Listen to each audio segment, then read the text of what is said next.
I want to start today with something that I think a lot of leaders have experienced, but very few have been able to name. Let's say that you have someone on your team. They used to bring you things like ideas, concerns, problems, observations. They, in short, were the person who kept you informed, who flagged things early, who never let a problem sit unaddressed for long, and then gradually that stopped. The emails still come, the work still gets done, but the voice, their voice, that specific, engaged, invested voice went somewhere, and you're not entirely sure when it left or why. If that sounds familiar, today's episode is for you. In the last episode, we followed Shannon and Bryson's team. They were a group of IT professionals who did everything right but got punished for it. So eventually, they stopped contributing to the bigger picture, not because they stopped caring, but because repeated experience had taught them something deeply discouraging, that nothing that they did was going to change their situation. So they stopped trying. That is organizational learned helplessness. And today we're going to go deeper into what it looks like, not just at the team level, but at the individual level. Because OLH doesn't just happen to teams, it happens to people. It happens one person at a time, often quietly, often in the very individuals that you would expect the absolute least. I'm Dr. Ashley Newcomb, and I'm the founder of Inspired Coaching and Leadership. This is the Resilient Organization, and today I want to introduce you to Elena. Before we get into Elena's story, I want to make sure that we have a clear picture of what organizational learned helplessness actually is, because it's one of the most misdiagnosed patterns in organizational life. Now, the concept of learned helplessness comes from psychology. The foundational research showed that when living beings are repeatedly exposed to situations where their actions have no effect on the outcome, they eventually just stop trying to act. Even when the situation changes, even when the agency becomes available, the belief that effort doesn't produce results gets wired in, and I mean hardwired. And it stays wired in long after the original conditions have changed, and sometimes even after the original leadership has changed. So let's bring that into an organizational context. Organizational learned helplessness is what happens when a follower, through repeated experiences of powerlessness, dismissal, disconnection, just all the bad stuff that makes you feel like that spark between effort and outcome. Well, as a result of all that, the follower internalizes the belief that nothing, and I mean absolutely nothing, they do will improve their situation. And so they stop doing it. Not all at once, not dramatically, but gradually in the specific areas where trying has failed them repeatedly before. And I want you to really take note of something here. Everything that we've talked about so far is gradual. There's nothing that's cataclysmic. There's nothing that everything was great and hunky-dory until one day the bottom fell out. All of these scenarios are examples of when these negative events and these negative culture shifts happen gradually over a period of time. And here's the piece that leaders most often miss about organizational learned helplessness. OLH is not a motivation problem. It's not a character problem. It's not a performance problem, at least not at its root. It is a conditioning problem. The follower was not always this way. Something happened, that subtle pattern formed, and over time, that pattern rewrote what they believe is possible for them in this environment.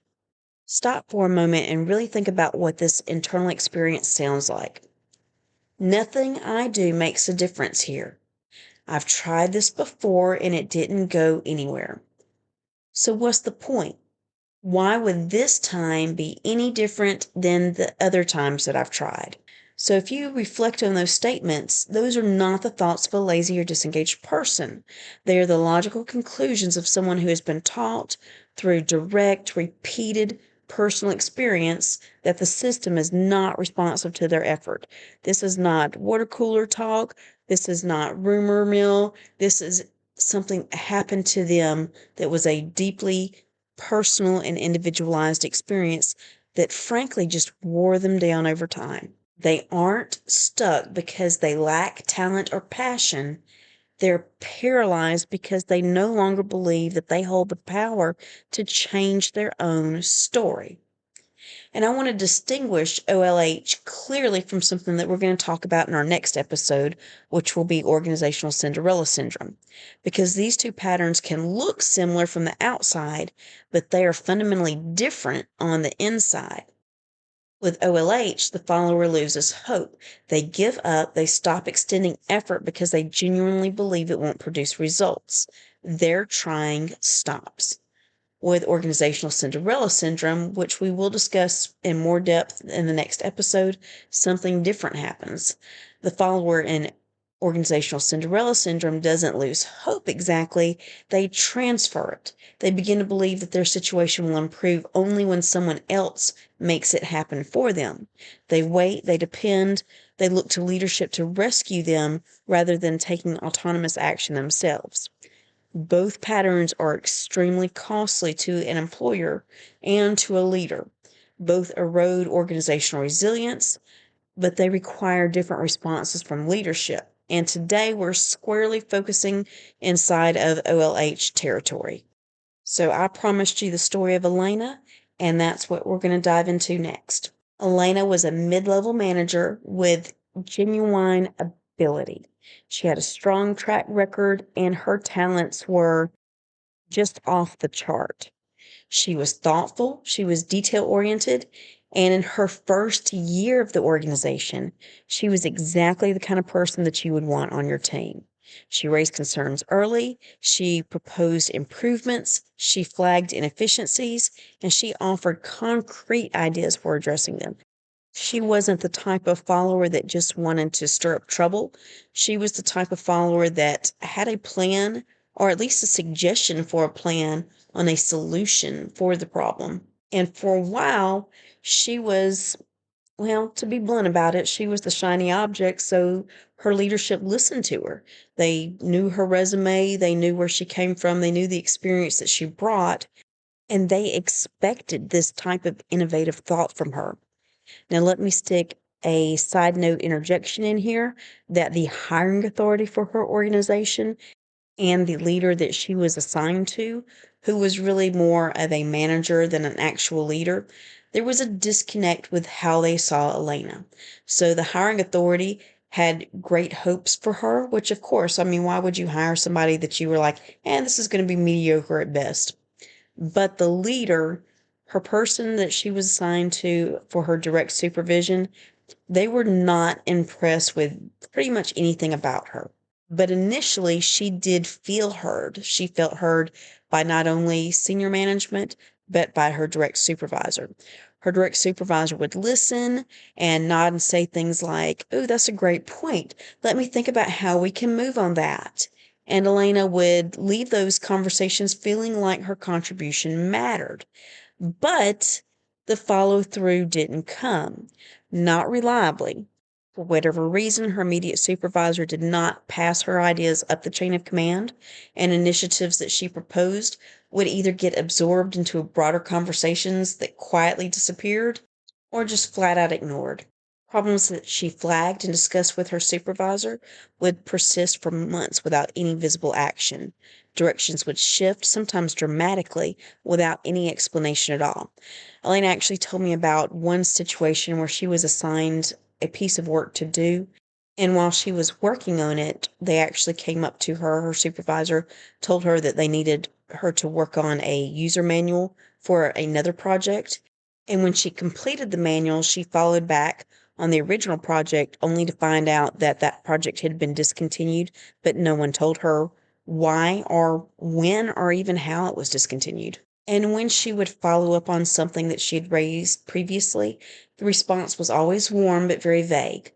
"We're still working through it. The timing isn't quite right. Let's revisit this next quarter." But what Elena's manager didn't realize was that each one of those moments was a data point for her.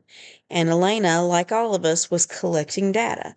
That's how we function as humans. We go through life trying to make sense, and it's actually called sense making, where we kind of put together bits and pieces of smaller information to make the larger picture. And that's exactly what she was doing, building a picture. She was updating her understanding of how this system actually worked.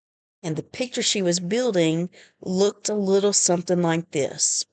Effort is not connected to the outcome here. What I do doesn't change what happens. The system is not responsive to my input.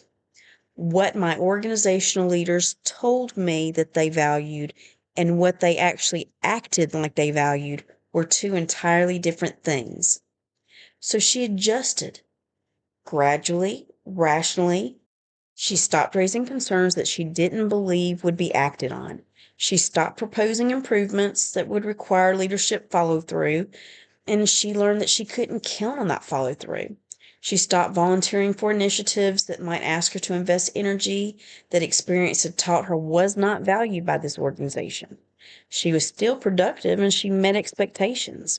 Her performance actually looked pretty stellar if you didn't know what was going on in the inside of her. From the outside, she was a solid, dependable follower. But anyone who had known her in that first year would have noticed the shift.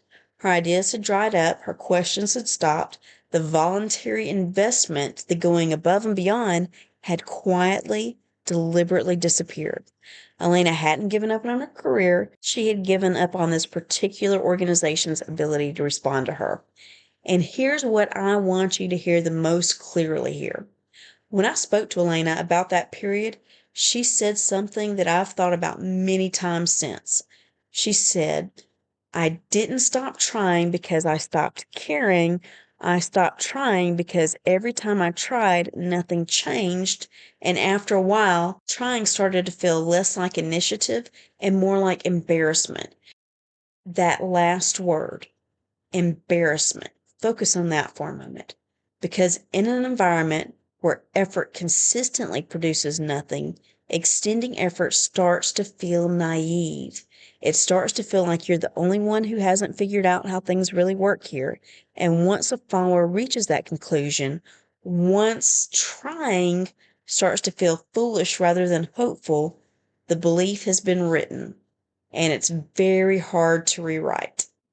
I want to take a moment right here to connect Elena's story with Shannon and Bryson's because they are both examples of OLH, but they illustrate the pattern in two meaningfully different ways. Shannon and Bryson's team experienced OLH collectively. The conditioning happened to a group simultaneously through a shared experience of doing the right thing and being punished for it. And when the belief took hold, it spread through the team as a shared conclusion. We tried. It made things worse. We're done trying. The withdrawal was coordinated, even if it was never explicitly discussed. And think about it. As leaders, we spend a lot of time investing in building teams, so it makes sense that they would actually experience things like this collectively. And Elena's experience was different. It was quieter and more personal. The conditioning happened one conversation at a time, one follow-up that led nowhere, one initiative that disappeared, one direct shift that came without explanation. Nobody punished Elena the way Shannon and Bryson's team was punished. Nobody accused her of bad intent. The system just failed to respond. And over time, that non-response, that became a response all on its own. This is why individual OLH is often harder to catch than team level OLH. There was no defining moment, no identifiable trigger, just a slow, quiet accumulation of unrewarded effort that eventually produces a very reasonable, very human decision to stop expending it. And the particularly painful part of Elena's situation, and many situations like her, is that nobody intended this outcome. Her manager wasn't trying to discourage her. The organization wasn't trying to beat her down. But that's exactly what happened. The impact and intentions are two different things. And followers respond to what they experience, not to what was meant, or unfortunately, not the intentions of leadership. So let's bring this into your world, because you may be sitting with an Elena on your team right now and you just don't know it. Here are a few things to watch for. Watch for the follower whose ideas have dried up. There are people on your team who used to bring things to you, concerns, suggestions, questions, observations, and they've stopped.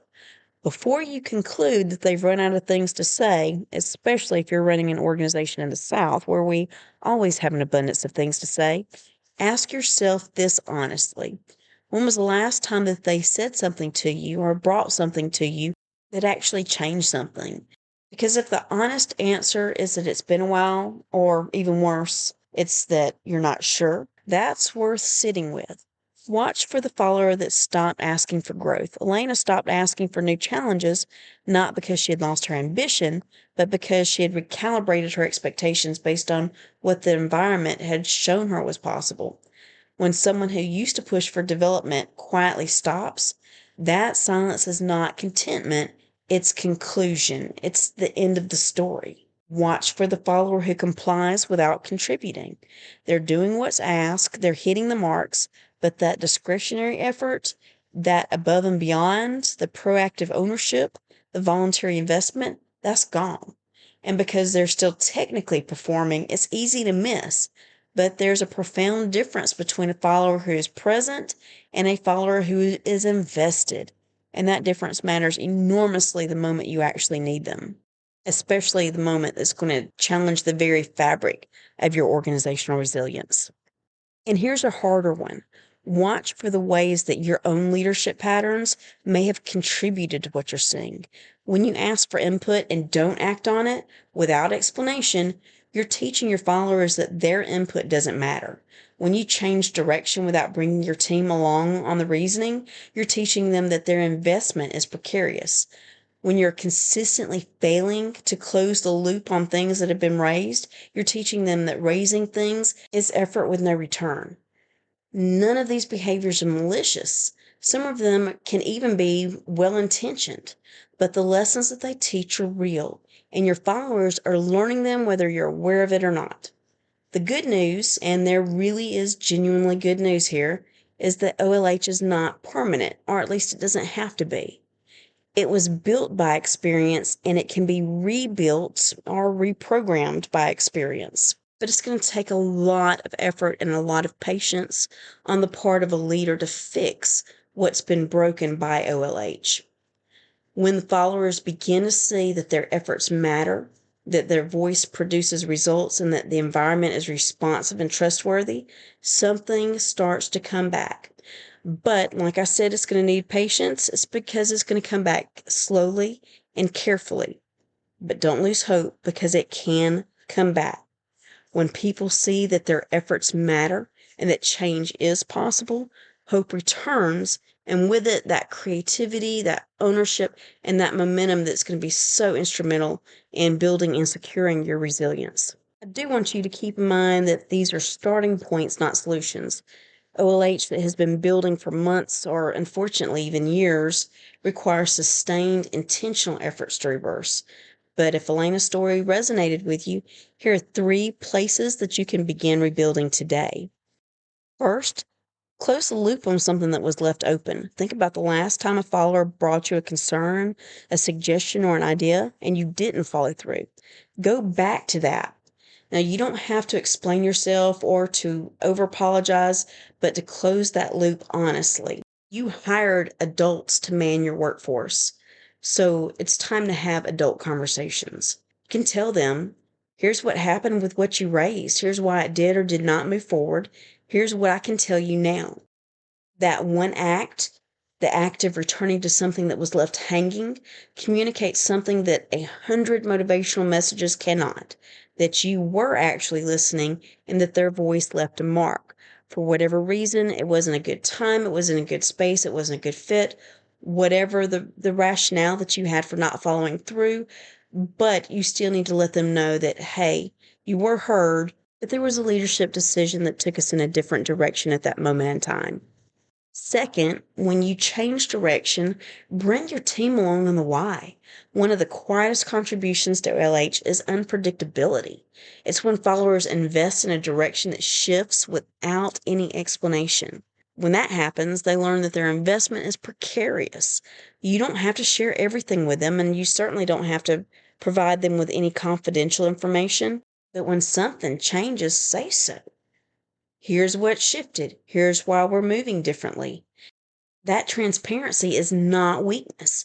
It's the kind of leadership that keeps people willing to invest in your next direction because they trust that if something changes or something happens, you'll tell them, you'll share that with them, you'll bring them along for the ride.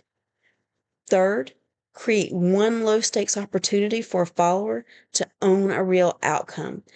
Not a token task, not let's pick where we're going to lunch today, nothing like that, but something that has actual stakes, where the follower's judgment will shape the actual results and where you resist the urge to step in.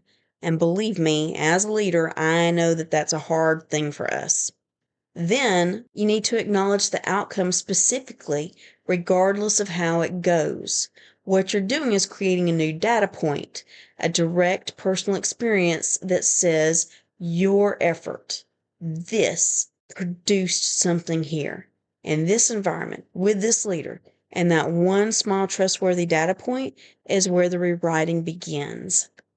So eventually, Elena did leave that organization. But before she did, there was a brief window where a new leader came into her chain of command.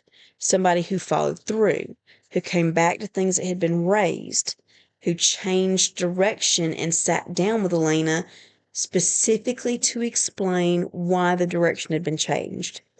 This leader gave Elena ownership of a project that actually mattered and didn't rework her decisions after the fact. Elena told me that in those months, something shifted. Not completely, not overnight, but she started bringing things forward again. She felt revitalized.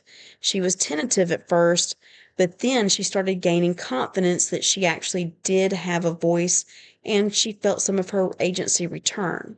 She said it felt like she was on solid ground again, like she could put her weight on it without wondering if that ground was going to crumble beneath her. That is what resilient leadership does. It builds ground that people are willing to stand on and they feel confident standing on. In the next episode, we're going to look at an entirely different pattern, one where the follower doesn't give up hope, but transfers the hope, where instead of losing the will to try, they lose the confidence to try alone. That is organizational Cinderella syndrome, and that's where we're going next. So if today's episode is sitting with you, the training where followers go quiet, diagnosing hidden disengagement in your organization, and the free resource, 5 Signs Your Organization Has Gone Quiet, are both available at inspiredcoaching.net. This has been the Resilient Organization. Thank you for being here with me, and I'll see you next time.